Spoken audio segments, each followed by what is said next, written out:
Welcome to CARICOMP Insider, where high-tech facial recognition meets real-world intelligence.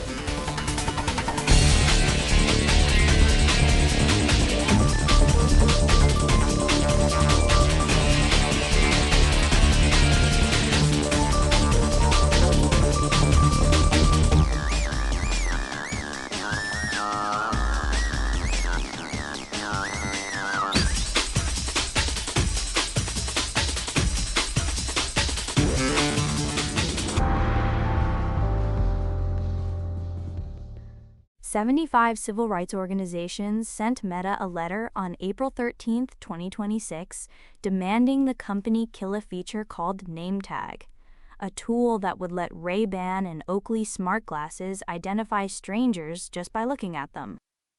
That same week, insurance carriers quietly stopped covering deepfake fraud.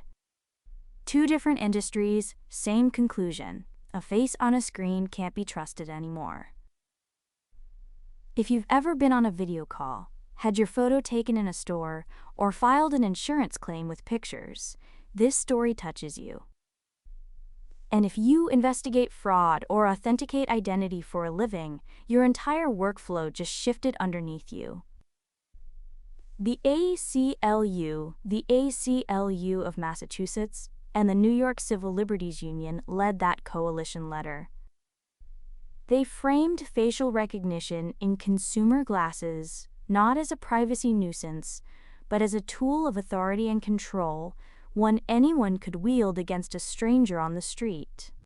Meanwhile, cyber insurance policies renewed after January 1, 2026, began excluding AI-generated deepfake fraud from standard social engineering coverage. The reasoning? Traditional social engineering requires direct human manipulation, and a deepfake creates an intermediary layer, an artificial agent, that voids most claims. So what happens when neither the platforms nor the insurers will stand behind what's real? Start with the fraud numbers, because they're staggering. Over the past 3 years, deepfake-based fraud attempts jumped by more than 2,100%. Deepfakes now account for roughly 1 in 15 fraud attacks across the board.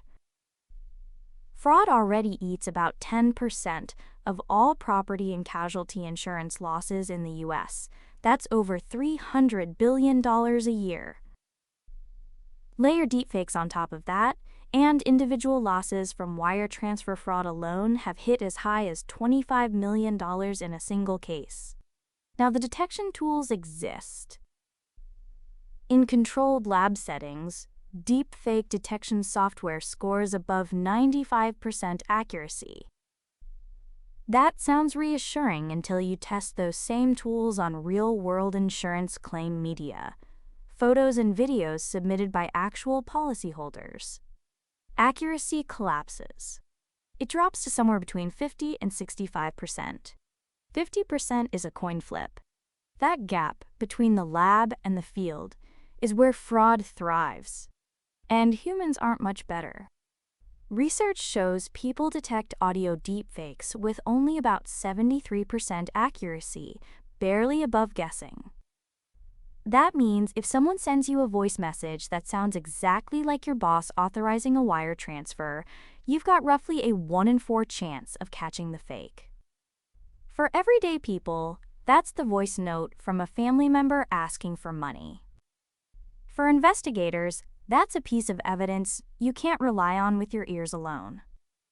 The insurance industry's response has been to push the problem downstream.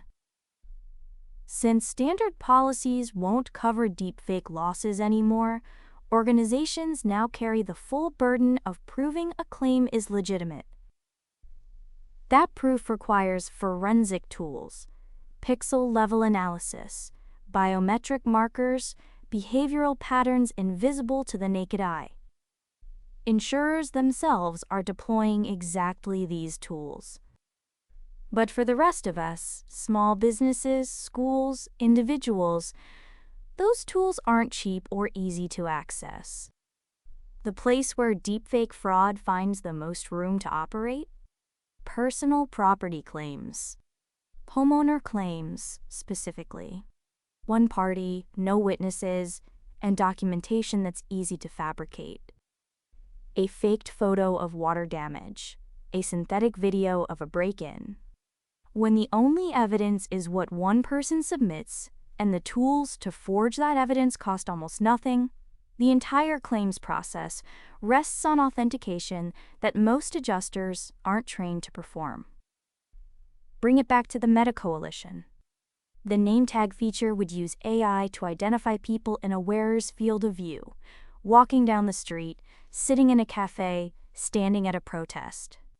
No federal law currently bans non-consensual biometric collection in public spaces. That's the gap the 75 organizations are trying to close. And the connection to the insurance story isn't abstract. Both represent the same fracture. The systems we built to verify identity, visual recognition, photo evidence, video proof, no longer hold up on their own. Professional identity verification treats facial comparison as one signal in a chain. Face matching compares two images tied to a claimed identity, usually a selfie against a trusted document like a passport. That's different from face recognition, which searches one image against an entire database. The distinction matters because matching asks, "Is this the person they claim to be?" While recognition asks, "Who is this person among millions?" Meta's name tag does the second. Insurance verification needs the first. And neither works if the face itself is synthetic. The instinct is to find one tool that solves this, one detection algorithm, one verification step, one policy fix. But the moment any single layer gets promoted to standalone proof, the whole chain weakens. Each verification method, facial comparison, document metadata, database cross-referencing, catches what the others miss. The answer isn't one better lock. It's more locks on more doors. So regulators, civil society groups, and insurance carriers are all converging on the same realization. A face on a screen is no longer proof of anything by itself. Detection tools that work in a lab fail in the field, insurers won't cover the losses, and consumer hardware may soon identify strangers without their knowledge or consent. Whether you investigate cases or just unlock your phone with your face, the question is the same. What counts as real when seeing isn't believing? That's not a question anyone can afford to leave to someone else. Full breakdowns in the show notes. Now you know something most people in this industry don't. Use it. And when you're ready to put it to work, caracomp.com. We'll see you tomorrow.